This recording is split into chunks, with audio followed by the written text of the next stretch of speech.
লোভনীয় একটা ভর্তার ভিডিও দেখে যেহেতু ভিডিওতে ক্লিক করেছেন তার মানে আপনি একজন ভীষণ ভর্তা প্রেমিক আর ঝাল খেতে খুবই পছন্দ করেন।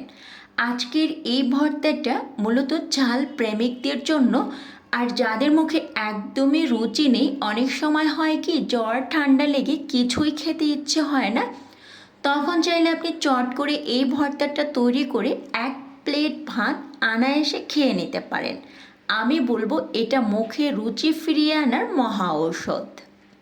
তো চলুন আজকের এই লোভনীয় ভর্তার ফুল রেসিপি দেখতে let's get cooking and welcome back to Dilshahraj world. ভর্তাটা তৈরি করার জন্য আমি এখানে কয়েকটা আস্ত পেঁয়াজ ছিলে নিয়েছি অ্যান্ড এখানে আস্ত একটা টমেটোও দিয়েছি। আর এই পেঁয়াজ এবং টমেটোটাকে আমি যেটা করব শুকনো খোলায় পোড়া পোড়া করে ভেজে নেব। পেঁয়াজ এবং টমেটোতে এরকম একটা পোড়া পোড়া কালার আসলে এটা খাওয়ার সময় কিন্তু একটা স্মোকি টেস্ট পাওয়া যায়।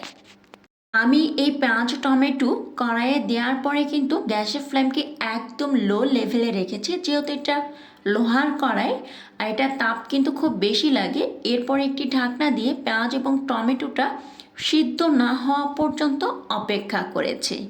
অপর একটা প্যানে আমি কিছুটা তেল দিয়ে এখানে বেশ কয়েকটা শুকনো মরিচ দিয়েছি ঝালের জন্য। আমি যে মরিচগুলো নিয়েছি এই মরিচগুলো ভীষণ ঝাল হয়। দেন এই মরিচের সাথে আমি কয়েকটা আস্ত রসুনের কোয়া ব্যবহার করেছি। এগুলোকে তুলে নিয়ে আবারও প্যানে কিছুটা তেল দিয়ে আমি এখানে কয়েকটা ছোট চিংড়ি মাছ ভেজে নিয়েছি। চিংড়ি মাছ দেওয়ার কারণে যেমন ফ্লেভার স্ট্রং থাকবে আর ভর্তাটা খেতে আরও বেশি টেস্ট হবে। চাইলে চিংড়ি মাছটা স্কিপ করতে পারেন, কোনো সমস্যা নেই। তবে যারা চিংড়ি মাছ খেতে পছন্দ করেন আমি বলবো অবশ্যই এখানে একটু চিংড়ি মাছ দেওয়ার চেষ্টা করবেন, তাহলে এই ভর্তাটা আরও বেশি টেস্টি হবে।